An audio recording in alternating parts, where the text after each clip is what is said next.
Let's turn to the gun debate. Michael, you have a new op-ed on CBSNews.com where you write, in part, quote, "Why is it that the conversation about guns inevitably ends in a cul-de-sac?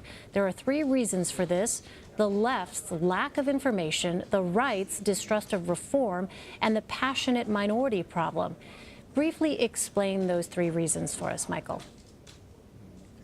Well, part of the problem when you try to talk about guns with people like Senator Murphy, who was saying they need to get off their bottoms and act, is that when they talk, they don't make a connection between the actions they want and the problem they want to solve. For example, talking about universal background checks means nothing in the case of Las Vegas. This guy was the perfect background check guy. He was an accountant, had money, no criminal record.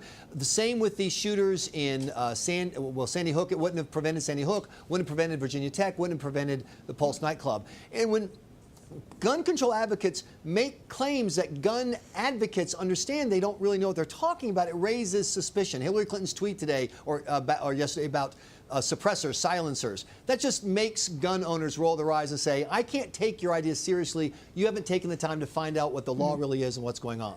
At the same time, I interviewed Senator Mike Lee of Utah today for my podcast, and he was adamant that there's no reason for gun rights advocates to come up with legislation themselves in this moment of crisis. He was adamant that there's nothing else that needs to happen, that if it's up to the other side to come and craft, plans. And I think part of that comes from a distrust of the motives of the gun control community.